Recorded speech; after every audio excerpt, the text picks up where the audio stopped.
Welcome back to Arise News Hour. I'm Charles Anyegolu. Now to Somalia, where the government says it has won the military war against the militant Islamist Al-Shabaab, forcing the group to switch to terror tactics. Somalia's Information Minister, Abdurrahman Osman, told reporters the extremists would soon be totally defeated. His comments came after the African Union peacekeeping mission announced it would start to gradually reduce its forces in Somalia over the next 2 years. The AU mission has been in the country for 10 years.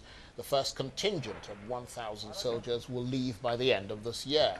The withdrawal is going ahead despite the devastating truck bomb attack in Mogadishu last month, in which nearly 400 people were killed.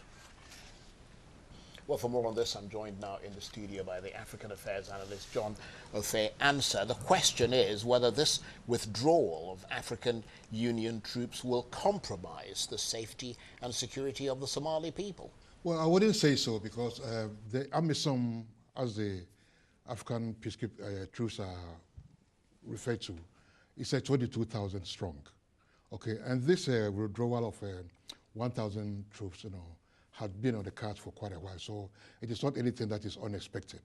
Okay, and again, when these 1,000 troops are withdrawn, they're going to bring in 500 police, just to help with the... Nevertheless, it's the start of a process. It's a process. Are Somali forces ready to take over?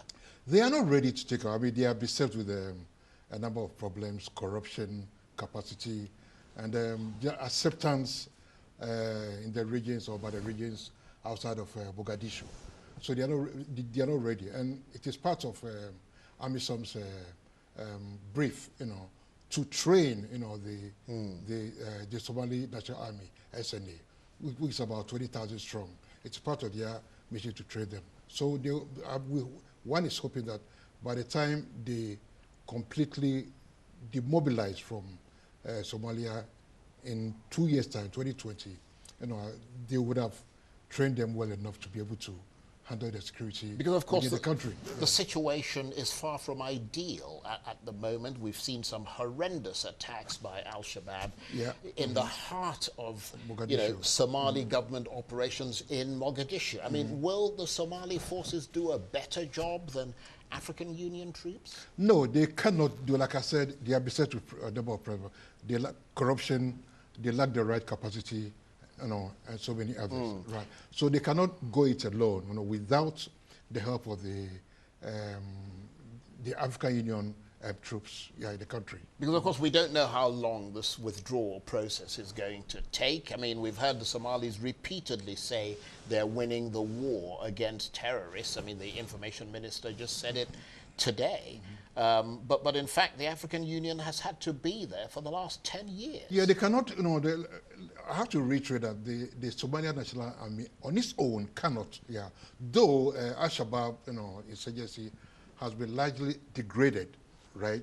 They are now resorting to actual terror tactics. Right. Okay, but they still need, the AMISOM to help them flush out, So what is the problem then? Is it with Somali forces? Because the Somali forces say it's not with them, but with the Somali government, who have been repeatedly accused of not paying salaries and not ensuring a steady supply of weapons to You mean Somali the problem troops. with the National Army? Yeah, or the problem with basically trying to keep security and allow it, not the African AMISOM, Union, it's the Somali forces. Well, we shouldn't forget, Somali's, recent history over the past 20, 30 years. I mean, it was, it has been a state of anarchy for quite a long time. Essentially a failed state. Since Siad Barre was overthrown in the late 80s, early 90s, right? So they are now gradually, putting their acts together,